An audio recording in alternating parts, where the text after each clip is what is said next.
Maybe he's with the company. What? The CIA. Well, what about his comedy act? That's the perfect cover. Jerry, he's too normal to be a comedian. These comedians, they're sick, neurotic people. They're sick, neurotic people. They're sick, neurotic people. All right, so I'm sitting here and I just posted episode 1 of this journey, and I basically just finished crying. I'm just feeling shell-shocked. I'm very uncomfortable. I don't really know what it is. It's just a lot. It's just a lot. I'm very much so out of my comfort zone. Very much.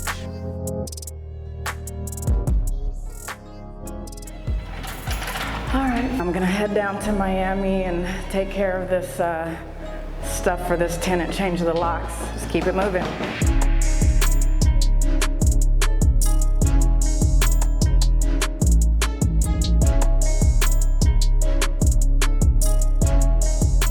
All right, so as you know, I posted yesterday, and you know, it's kind of like your worst feeling is that you share these things, and then you know, someone says, "Hey, you should go see someone. There's probably something wrong with you." I don't think there's anything wrong. I think that you could make that argument for just about anybody in this world, that maybe they need to see a psychiatrist, or maybe they need a therapist, you know, or something like that. But I mean, honestly, what you're doing right now is your way of dealing with pain. It hurts because when you know someone tells you that, it makes you feel like your way isn't good enough. Like it's not like the right way, and you don't know, like, what if they're right? Like, what if I do this stuff? What if I focus on being funny, or what if I do that and then I end up screwed up worse or whatever? So it's like, it's kind of scary. It is scary, but the act of living in this world is kind of scary. Think about it. Should I talk about freebasing, or something? And people say, well, no, because then people start doing it. No, I got to talk about what happened to me. One time it looked like I had an appendage on my hand, was a pipe. Because this pipe used to tell me when to go to bed. Pipe would say, time to get up. Time for some smoke, Rich. Come on now, we're not gonna do anything today. All your appointments, me and you just gonna hang out in this room together. If you think about, like, you know, guys like Richard Pryor or whatever, you know, getting up there talking about, you know, the crack pipe and jokes like that. If you're his parents, you're very concerned. Like, it's not that funny to you, but to the rest of us, it's like, it's great. And so, you know, I'm trying to figure out, is there some truth, you know, to that concern, or perhaps the person who's closer is preoccupied with a bit more fear than the person who can just kind of appreciate the expression and the outlet and all that kind of stuff. I mean, if it doesn't really have anything to do with yourself, you know,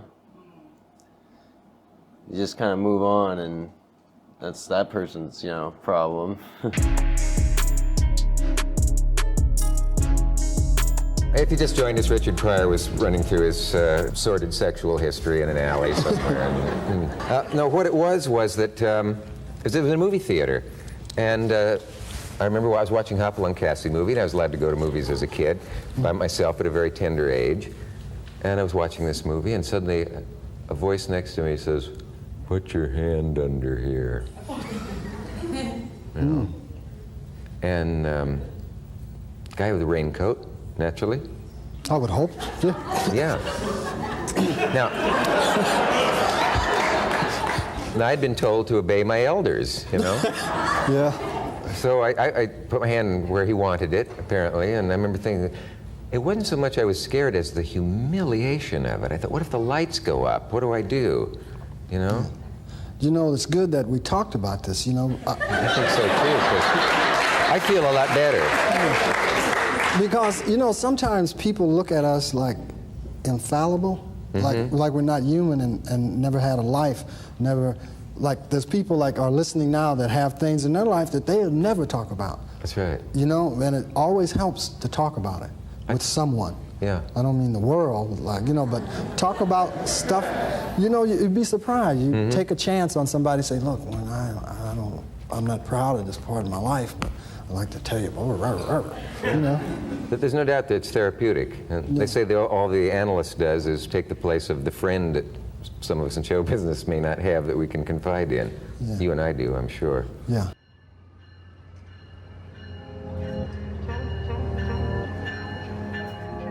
By the time I was ready to head back home, I was healed from the pain that I felt after posting the first episode. And not just because I had done what every comedian does with pain and channeled it into something creative, but as Pryor mentioned, I didn't just talk about my feelings with anyone and everyone. I talked about my feelings openly and honestly with a friend, and perhaps even more importantly, with a friend that reminded me of what I already knew deep down inside, that everything I'm feeling is okay, and that if I continue to do what feels right for me, that I'll be okay. But I couldn't help but wonder. If Mark Twain said laughter was our only weapon, and the consensus is that laughter is the best medicine, but talking about painful stuff in a funny way that induced laughter in and of itself wasn't enough to heal a person of their pain, what exactly does laughter do that makes it so powerful? Stay tuned.